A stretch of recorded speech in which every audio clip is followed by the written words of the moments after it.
اسی پرحکمت کتاب میں سے سورۃ الفتح کی آیت مبارکہ 29 کا ابتدائی کچھ حصہ ترجمہ تلاوت کیا ہے۔ اللہ تعالی نے اس ابتدائی حصے میں 3 چیزوں کا ذکر کیا ہے۔ پہلی بات محمد رسول اللہ، محمد صلی اللہ علیہ وسلم یہ اللہ کے رسول ہیں، اور کیسے رسول ہیں؟ ما کان محمد ابا احد من رجالکم ولکن رسول اللہ وخاتم النبیین۔ آپ ختم نبوت کا تاج پہن کر اللہ رب العالمین کا دائمی پیغام لے کر دنیا کے رشد و رہنمائی کے لیے مبعوث کر دیے گئے۔ انا خاتم النبیین لا نبی بعد، میں آخری نبی ہوں، میرے بعد کوئی بھی نبی نہیں آئے گا۔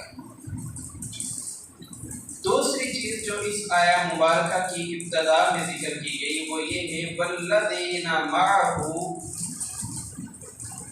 کہ محمد کریم صلی اللہ علیہ وسلم پر ایمان لانے والے، یعنی آپ علیہ السلام کے صحابہ کرام رضوان اللہ علیہم اجمعین، وہ کیا ہے؟ وہ آپ صلی اللہ علیہ وسلم کے لیل و نہار کے ساتھی،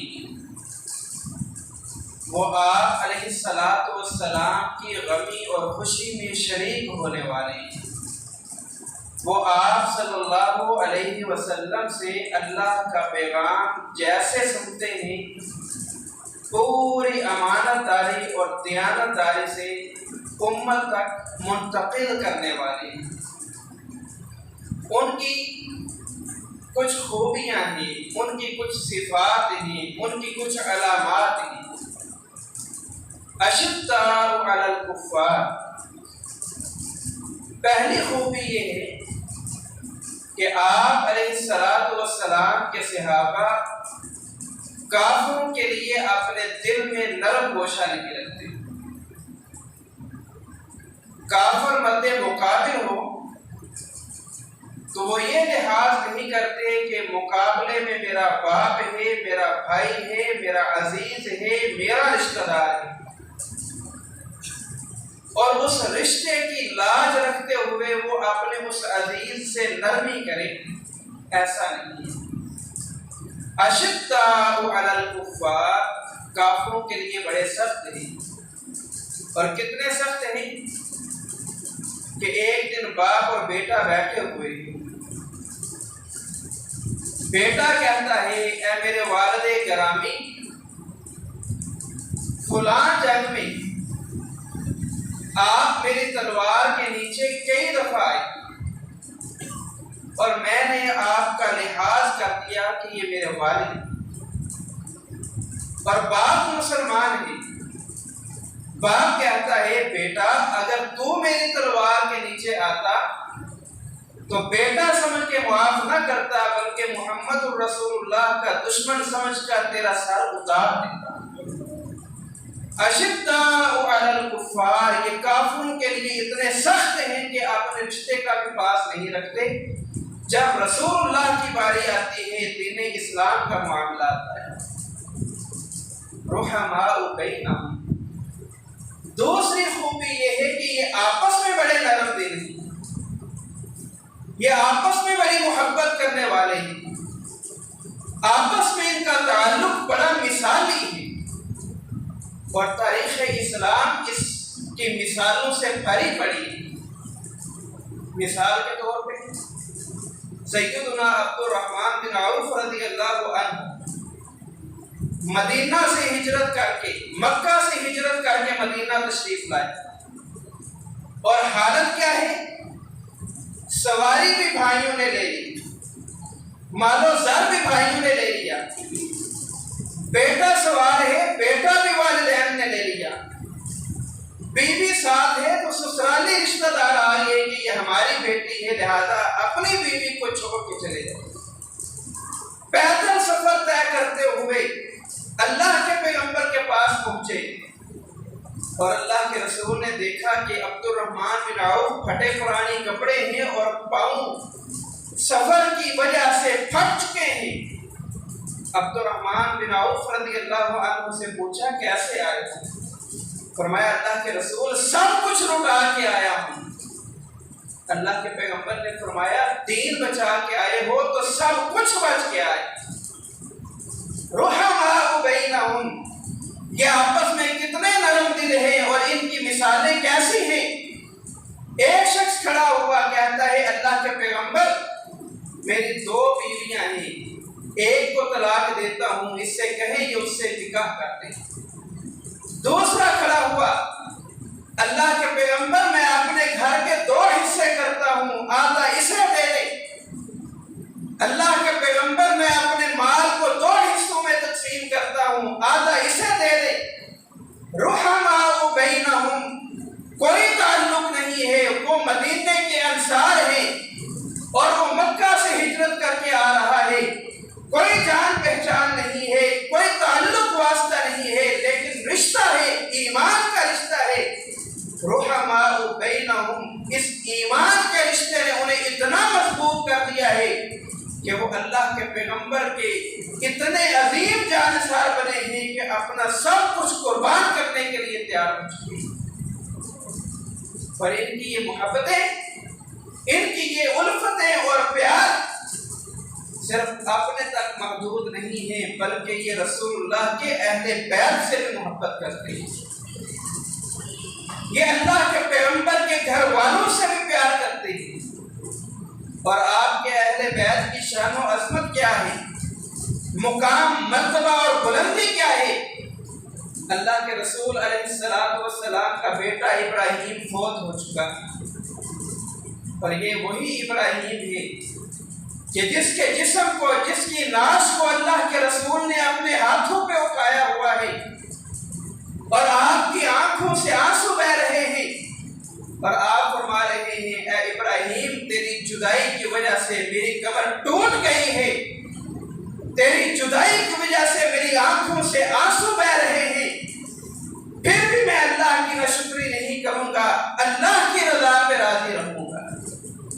وہ بیٹا فوت ہوا، اللہ کے رسول صلی اللہ علیہ وسلم نے فرمایا انہو لمرضعتین فی الجنہ، میرا بیٹا ابراہیم مجھ سے جدا ہو چکا ہے، میرے بیٹے کی یہ شان ہے، یہ مقام ہے، یہ عظمت ہے کہ میرا بیٹا اللہ کی جنت میں ہے، لیکن کس حال میں ہے؟ لہو، اس میرے بیٹے کو مرضعتین فی الجنہ، جنت کی 2 خواتین، جنت کی 2 عورتیں اپنی چھاتی کا دودھ پلا رہی ہیں۔ یہ شان ہے اہل بیت کی، یہ مقام ہے محمد الرسول اللہ صلی اللہ علیہ وسلم کے گھر والوں کی۔ آج لوگ صحابہ کرام کا اختلاف لے کر انہیں برا بھلا کہیں اور لوگوں میں یہ مشہور کریں اور یہ باور کرائیں کہ نعوذ باللہ صحابہ اور اہل بیت یہ الگ الگ تھے، یہ جدا جدا تھے، ان میں نفرتیں تھیں، ان میں کینہ اور بغض تھا۔ یہ تو بے دلیل باتیں ہیں، پیدل باتیں ہیں، پایہ تکمیل تک نہیں پہنچتی، من گھڑت روایات ہیں اور صحابہ اکرام رضوان اللہ علیہم اجمعین کی توہین اور گستاخی ہے۔ اللہ کے پیغمبر صلی اللہ علیہ وسلم فوت ہو چکے ہیں، اس دنیا سے جا چکے ہیں، قہر پڑ گیا، بارش نہیں ہو رہی، اللہ کے پیغمبر صلی اللہ علیہ وسلم کے صحابہ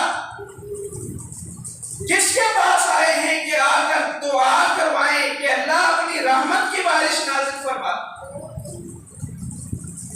صحیح بخاری اٹھائیں، سیدنا عمر رضی اللہ عنہ اللہ کے رسول کے چچا سیدنا عباس رضی اللہ عنہ کے پاس آئے. اور سیدنا عباس کون ہیں؟ یہ اہل بیت ہیں. صحیح بخاری میں ہی اس کا ذکر موجود ہے. الیس نساؤہ فی اہل بیت. عمران بن حسین رضی اللہ عنہ کہتے ہیں اے زید کیا اللہ کے رسول کی بیویاں اہل بیت میں شامل ہیں؟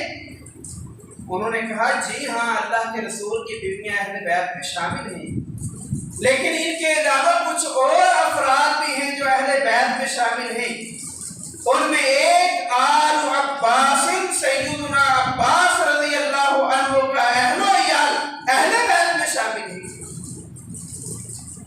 سیدنا عمر رضی اللہ عنہ اہل بیت کے پاس یعنی سیدنا عباس رضی اللہ عنہ کے پاس آئے اور آ کر ان سے کہا آپ ہمارے لیے دعا کریں کہ اللہ تعالیٰ رحمت کی بارش نازل فرمائے. سیدنا عباس رضی اللہ عنہ ساتھ چل دیے اور اب ہاتھ اٹھا کر دعا مانگ رہے ہیں اور کیا کہتے ہیں؟ اللہم انا کنا نتوسل الیک نبینا فاستقینا. اے اللہ ایک وقت تھا جب ہمارے اندر پیارے پیغمبر علیہ السلام موجود تھے اور ہمیں بارش کی ضرورت ہوتی تھی. انا کنا نتوسل الیک بنبیک. ہم اللہ کے پیغمبر کے پاس آتے، رسول اللہ کے پاس آتے اور ان سے آ کے کہتے کہ دعا کریں. اللہ کے پیغمبر دعا کرتے، آپ اپنی رحمت کی بارش نازل فرما دیتے. وَإِنَّا نَتَوَسَّلُ إِلَيْكَ بِعَمِّ نَبِيِّنَا. اب اللہ کے رسول انتقال کر چکے ہیں، اللہ کے رسول فوت ہو چکے ہیں، اللہ کے رسول اس دنیا میں موجود نہیں ہیں. نَتَوَسَّلُ بِعَمِّ نَبِيِّنَا. اب ہم دعا کے لیے آئے ہیں تو محمد الرسول اللہ صلی اللہ علیہ وسلم کے چچا عباس رضی اللہ عنہ کے پاس آئے ہیں. فَاسْقِنَا. اللہ دعا کرتے ہیں ہمارے اوپر اپنے رحمت کی بارش نازل فرما. عمر رضی اللہ عنہ کہتے ہیں اللہ تعالی رحمت کی بارش نازل فرما دیتا. یہاں سے دو باتیں سمجھ آ رہی ہیں. پہلی بات کہ کوئی شخص زندہ ہو اور اللہ کا ولی ہو، نیک ہو، موحد ہو، توحید پرست ہو، مستجاب الدعوات ہو، آپ اس کے پاس سفر کر کے جائیں اور اس سے کہیں کہ آپ ہمارے حق میں دعا کریں. یہ جائز طریقہ ہے. اللہ کے پیغمبر علیہ السلام کی اس حدیث سے ہمیں ملتا ہے. اور دوسری بات یہ معلوم ہوئی کہ اللہ کے رسول علیہ السلام کے صحابہ اہل بیت سے پیار و محبت کرتے تھے. اگر وہ اہل بیت سے بغض رکھتے، اہل بیت سے نفرت رکھتے، اہل بیت کے متعلق اگر ان کے ذہنوں میں کوئی ایسی بات ہوتی تو وہ رسول اللہ کے چچا کے پاس کیوں آتے؟ اللہ کے رسول کے چچا عباس کے پاس آنا اس بات کی دلیل ہے کہ صحابہ اکرام رضوان اللہ علیہم اجمعین اہل بیت سے محبت کیا کرتے تھے اور اہل بیت صحابہ اکرام رضوان اللہ علیہم اجمعین سے محبت کیا کرتے تھے. ایک دفعہ سیدنا عمر رضی اللہ عنہ سیر و اعلام النبلاء میں موجود ہے. مدینہ کے افراد میں صحابہ اکرام میں کپڑے تقسیم کر رہے ہیں، انہیں تحائف دے رہے ہیں. سیدنا عمر رضی اللہ عنہ نے تمام لوگوں کو اچھے کپڑے دے دیے، لیکن عمر رضی اللہ عنہ نے سیدنا حسن اور سیدنا حسین رضی اللہ عنہ کو کچھ نہ دیا. ایک شخص کھڑا ہوا، اس نے کہا آپ نے یہ کیا کیا ہے؟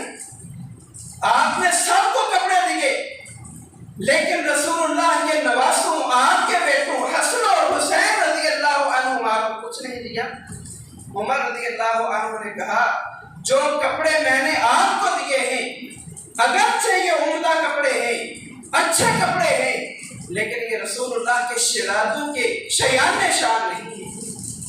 سیدنا عمر رضی اللہ عنہ نے یمن سے قیمتی کپڑا منگوایا، مہنگا کپڑا منگوایا، ان کپڑوں سے اچھا کپڑا منگوا کر رسول اللہ کے شہزادوں کو دیا اور کہا یہ آپ کی شان کے مطابق ہے، آپ یہ لے بہنیں، یہ اللہ کے پیغمبر کے اہل بیت سے صحابہ کی محبت نہیں تو اور کیا ہے۔ اسی طرح سیدنا عمر رضی اللہ عنہ نے خواتین میں بھی چادریں تقسیم کی، ایک چادر بچ گئی جو عمدہ چادر تھی، عمر رضی اللہ عنہ نے اسے پیچھے رکھ دیا۔ لوگوں نے کہا کہ آپ کی چادر کسے دینا چاہتے ہیں؟ سیدنا عمر رضی اللہ عنہ نے کہا کہ میں یہ چادر اس عورت کو دینا چاہتا ہوں جس کا نام ام سلیمہ رضی اللہ عنہ ہے۔ لوگوں نے کہا عمر آپ کی چادر ام سلیمہ کو نہ دیں، پھر کسے دوں؟ فرمایا آپ کی چادر اعطی ھذا بنت رسول اللہ صلی اللہ علیہ وسلم، آپ کے چادر اللہ کے رسول کی بیٹی کو دے دیں۔ اور اللہ کے رسول کی بیٹی کون سی ہے؟ ام کلثوم بنت علی، جو علی رضی اللہ عنہ کی بیٹی ہیں اور ان کا نام ام کلثوم رضی اللہ عنہ ہے۔ سیدنا عمر رضی اللہ عنہ نے وہ بہترین چادر عطا کی تو ام کلثوم بنت علی رضی اللہ عنہ کو عطا کی۔ یہ ان کی محبت ہے اہل بیت سے، یہ ان کا پیار ہے اہل بیت کے ساتھ۔ آج ہم خود علم سے دور، تاریخ اسلام کے مطالعہ سے کورے، اور اسلام کی وہ تعلیمات جو ہمارے تک صحیح ذرائع سے پہنچی ہیں اس کے علم سے آ رہی ہیں، کورے ہیں اور من گھڑت باتوں پر ایمان رکھتے ہیں۔ جو گانے والے گا کر، رو کر، اپنا سینہ پیٹ کر ہمارے معاشرے میں واقعات بیان کر دیتے ہیں، ہم سمجھتے ہیں کہ وہی ٹھیک ہے۔ وہ ٹھیک نہیں ہے، بلکہ ٹھیک وہ بات ہے جو اللہ کے پیغمبر صلی اللہ علیہ وسلم کے صحابہ سے بیان کی گئی ہے اور پوری ایمانداری کے ساتھ، صحیح سند کے ساتھ ہمارے اندر موجود ہے۔ اللہ کے پیغمبر علیہ السلام کا انتقال ہو گیا اور اللہ کے رسول کی حدیث ہے کہ ہم وراثت نہیں چھوڑ کے جاتے ہیں، ہم مال و زر چھوڑ کے نہیں جاتے، ہماری وراثت علم ہے۔ العلماء ورثۃ الانبیاء، علماء ہمارے ورثے کے مالک ہیں۔ رسول اللہ صلی اللہ علیہ وسلم کے گھروں میں جو سامان پڑا ہوا تھا وہ بیت المال میں جمع کیا جا رہا ہے۔ سیدنا عبد الرحمن بن عوف رضی اللہ تعالی عنہ دروازے پہ کھڑے ہیں اور سارا منظر دیکھ رہے ہیں۔ ازواج النبی، امہات المؤمنین کے گھروں سے سامان بیت المال میں جمع کیا جا رہا ہے۔ عبد الرحمن بن عوف رضی اللہ تعالی عنہ واپس اپنے گھر گئے، اپنی زمینوں میں گئے، اپنی سواری پہ چڑھے اور سواری اپنی دوڑا دی۔ سیدنا عبد الرحمن بن عوف رضی اللہ تعالی عنہ کی وہ زمین جسے 20 کنویں سیراب کرتے ہیں، اندازہ لگائے وہ کتنی زمین ہوگی۔ آج ہمارے پاس 1-2 کنال، 1-2 مرلے کا مکان ہو، ہمارے پاس تھوڑی سی زمین کا ٹکڑا ہو تو ہم سمجھتے ہیں کہ ہم بڑے امیر ہیں، ہم متکبر بن جاتے ہیں۔ عبد الرحمن بن عوف رضی اللہ عنہ کی وہ زمین جسے 20 کنویں سیراب کرتے ہیں، وہ ساری زمین بیچ دی اور اس کے پیسے اکٹھے کیے اور حضرت بلال رضی اللہ تعالی عنہ کی ذمہ داری لگائی کہ بلال تیرے پاس یہ پیسے امانت ہیں اور یہ امانت ازواج النبی، امہات المؤمنین، رسول اللہ صلی اللہ علیہ وسلم کی بیویوں میں برابر تقسیم کر۔ جب حضرت بلال رضی اللہ عنہ سیدہ عائشہ رضی اللہ عنہ کا حصہ لے کے ان کے گھر پہنچے، سیدہ عائشہ رضی اللہ عنہ نے کہا بلال کس نے یہ سامان بھیجا ہے، کس نے یہ مال بھیجا ہے؟ بلال رضی اللہ عنہ کہتے ہیں اس بندے کا نام میرے پاس امانت ہے، وعدہ کر کے آیا ہوں تیرا نام امہات المؤمنین کو نہیں بتاؤں گا۔ سیدہ عائشہ رضی اللہ عنہ کہتے ہیں تم نہ بتاؤ، لیکن اللہ کے پیغمبر نے ہمیں اشارتاً بات بتا دی تھی کہ میرے اہل بیت میری وفات کے بعد پریشان مت ہونا، اللہ تمہارے لیے اسباب پیدا کرے گا۔ اور اللہ کے رسول کا اشارہ جس صحابی کی طرف تھا وہ عبد الرحمن بن عوف رضی اللہ تعالی عنہ ہے۔ سیدنا بلال نے کہا ہاں آپ نے پہچان لیا ہے تو وہ عبد الرحمن بن عوف ہی ہیں، لیکن میرے پاس امانت ہے، میں نے آپ کو عبد الرحمن کا نام نہیں بتایا ہے۔ یہ کیا ہے؟ یہ صحابہ کی محبت ہے، کس کے ساتھ؟ اہل بیت کے ساتھ محبت والسلام کے صحابہ کے ساتھ، آپ کے گھر والوں کے ساتھ، آپ کے بیٹوں کے ساتھ، آپ کی بیویوں کے ساتھ۔ سیدنا عمر رضی اللہ عنہ نے ایک دفعہ دیکھا کہ اللہ کے پیغمبر علیہ السلام کے کندھوں پہ حسن و حسین رضی اللہ تعالی عنہما بیٹھے ہوئے، تو سیدنا عمر رضی اللہ عنہ نے سیدنا علی رضی اللہ عنہ سے کہا، علی سواری تو بڑی عظیم ہے، سواری بڑی عظیم ہے، جس کے کندھوں پہ تیرے شہزادے بیٹھے ہوئے ہیں۔ اللہ کے پیغمبر نے یہ بات سنی تو آپ نے فرمایا، عمر تم سواری کی بات کرتے ہو، میں محمد رسول اللہ صلی اللہ علیہ وسلم نبوت کی زبان سے کہتا ہوں، صرف سواری عظیم نہیں ہے بلکہ یہ دونوں سوار عظیم ہیں، اور یہ اتنے عظیم ہیں کہ اللہ تعالیٰ ان دونوں سواروں کو جنت کے نوجوانوں کا سردار بنائے گا۔ اللہ کے پیغمبر نے سیدنا حسن رضی اللہ عنہ کو متعلق فرمایا کہ میرا یہ شہزادہ، میرا یہ بیٹا حسن، یہ اتنا عظیم انسان ہے کہ یہ مسلمانوں کی دو جماعتوں کے درمیان صلح کروائے گا۔ اور سیدنا حسن رضی اللہ عنہ نے پھر مسلمانوں کی دو جماعتوں کے درمیان صلح کروائی اور عظیم کارنامہ سر انجام دیا، اور دین اسلام کے لیے اتنی عظیم خدمت کی کہ مسلمان امیر معاویہ رضی اللہ عنہ کی امارت، خلافت، حکومت امیر معاویہ رضی اللہ عنہ پہ متفق ہو کے امیر معاویہ کے مطیع اور فرما بردار بن گئے۔ یہ ان کی محبتیں ہیں، یہ ان کے پیار ہیں، یہ ان کی الفتیں ہیں۔ اللہ نے اس لیے قرآن میں کہا ہے محمد الرسول اللہ، محمد اللہ کے رسول ہیں، والذین معہ، جو آپ کے صحابہ ہیں، اشداء علی الکفار، کافروں کے لیے بڑے سخت ہیں، ان کے دلوں میں کافروں کے لیے کوئی نرمی نہیں ہے۔ صحابہ اکرام نے کافروں کے متعلق اپنے دل میں نرم گوشہ نہ رکھا، رحماء بینہم، لیکن جب ان کی اپنی باری آئی، جب مسلمانوں کے اپنے تعلق آئے، پھر رحماء بینہم، پھر ان کی محبت کی مثالیں موجود ہیں، اور تاریخ رقم ہے کہ صحابہ اکرام نے کس طرح آپس میں محبتیں کی ہیں، کس طرح آپس میں پیار کیا ہے، اور انہوں نے کس طرح مثالیں قائم کر دی ہیں کہ کوئی شخص بھی بعد میں صحابہ اکرام کی محبت اور اہل بیت کی باہمی محبت کا انکار نہ کر سکے۔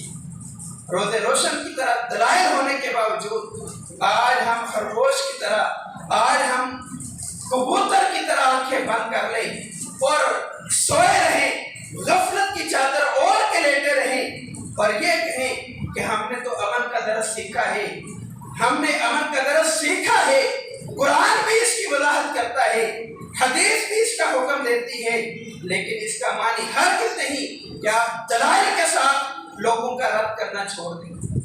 ہمارے پاس دلائل موجود ہیں، آپ دلائل کی دنیا میں آ کر بات کریں اور احسن انداز سے بات کریں، لوگوں کو دلائل سے اس بات پہ قائل کریں کہ محمد کریم علیہ السلام کے صحابہ اہل بیت سے محبت کیا کرتے تھے، اور اہل بیت محمد کریم علیہ السلام کے صحابہ سے محبت کیا کرتے تھے۔ عمر فاروق ابو بکر صدیق رضی اللہ عنہ جب خلیفہ بنے تو آپ نے جو پہلا خطبہ دیا، اس پہلے خطبے میں آپ نے ایک بات کا ذکر کیا، اور اس بات کا ذکر کرنا اس بات کی دلیل نہیں بنتا کہ دیکھیں ابو بکر نے کہا تھا تب لوگوں نے جا کے اہل بیت سے محبت کی تھی، نہیں، بلکہ حضرت ابو بکر رضی اللہ عنہ نے تاکیداً یہ بات کہی تھی اور کہا تھا ارقبوا محمدا فی اہل بیتہ، اے محمد کریم کے صحابہ، اللہ کے رسول اس دنیا میں نہیں رہے، آپ جا چکے ہیں، میں تمہارا حکمران بن چکا ہوں، مسلمانوں نے مجھے خلیفۃ بلا فصل منتخب کر لیا ہے، میں خلیفہ، حکمران، امیر ہونے کے ناطے تمہیں یہ حکم دیتا ہوں کہ محمد کریم صلی اللہ علیہ وسلم کے جو گھر والے ہیں، آپ کے جو اہل بیت ہیں، آپ کے جو بیویاں ہیں، آپ کے جو نواسے ہیں، آپ کے جو رشتہ دار ہیں جو اسلام قبول کر چکے ہیں، ان کے ساتھ پیار اور محبت کرنی ہے، ان کے ساتھ الفت سے پیش آنا ہے۔ صحابہ اکرام کو حکم دیا جا رہا ہے کہ اہل بیت کی شان میں ذرہ برابر بھی کمی نہیں ہونی چاہیے۔ یہ اسلام کے روشن تعلیمات ہیں جو آج ہمارے سامنے کھلی پڑی ہیں۔ الگ بات ہے کہ ہم اسے جھٹلا دیں یا ہم اس سے صرف نظر کر لیں یا ہم اس کا مطالعہ نہ کریں۔ اللہ سے دعا ہے اللہ ہمیں صحابہ اکرام سے محبت اور اہل بیت سے محبت عطا فرمائے، اور اللہ تعالی ہمیں غلو سے محفوظ رکھے، اللہ تعالی ہمیں تنقید سے محفوظ رکھے۔ وآخر دعوانا ان الحمد للہ رب العالمین۔